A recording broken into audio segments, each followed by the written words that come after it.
नमस्ते प्यारे साथियों, मेरी इस यूट्यूब लक्ष्मी भक्ति सागर चैनल में आपका साहित्य से स्वागत है। एकादशी व्रत पूजन विधि।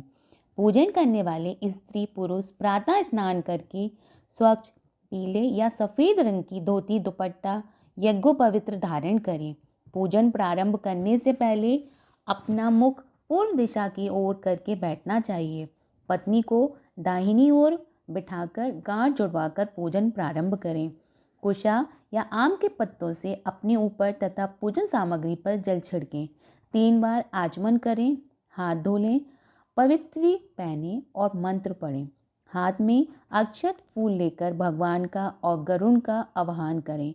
फूल अक्षत मूर्ति पर चढ़ा दें। इसके बाद हवन प्रारंभ करें। एकादशी व्रत का पारण। द्वादशी के दिन ब्राह्मण को पहले भोजन कराना चाहिए। जो ऐसा करने में असमर्थ हैं तो ब्राह्मण भोजन के निमित्त कच्चा सामान मंदिर में या सुपात्र ब्राह्मण को थाली सजाकर देना चाहिए। हरी बसार में भी पारण करना निषेध है। एकादशी के व्रत करने वाले मनुष्य यदि सब नियमों का पालन कर सके तो वह व्रत उन्हें पूर्ण फलदायी सिद्ध होगा। एकादशी व्रत उद्यापन विधि। एकादशी व्रत का उद्यापन तब किया जाता है जब व्रत रखने वाले स्त्री पुरुष कुछ समय तक नियमित व्रत करने का संकल्प लेते हैं। भगवान को साक्षी मानकर किए व्रत के संकल्प की पूर्णता अंतिम व्रत के पश्चात उसके उद्यापन करने पर पूरी होती है। व्रतों के संकल्प का पूर्ण फल तभी मिलता है जब उसका उद्यापन विधि विधान पूर्वक किया जाता है। उद्यापन किए बगैर कोई भी व्रत पूर्ण नहीं माना जाता। एकादशी व्रत उद्यापन अग्रहण मास की कृष्ण पक्ष की एकादशी को करना शुभ है। माघ में अथवा भीम तिथि को भी उद्यापन किया जा सकता है। उद्यापन किसी योग्य आचार्य के द्वारा ही संपन्न कराएं। दशमी के दिन एक समय भोजन करें। एकादशी के दिन स्नान आदि से पवित्र होकर उद्यापन करें।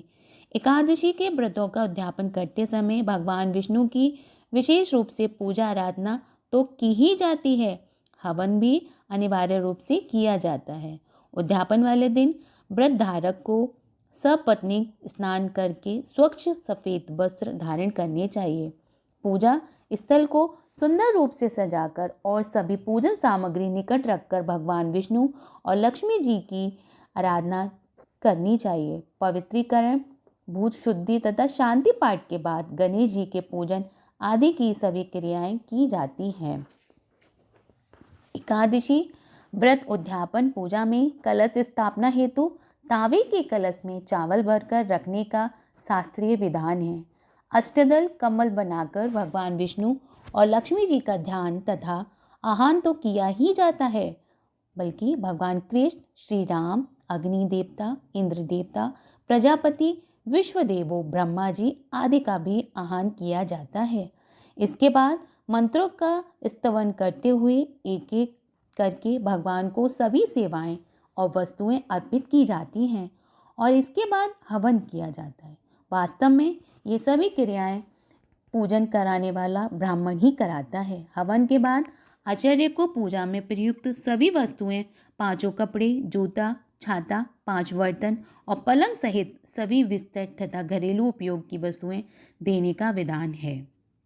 धन्यवाद।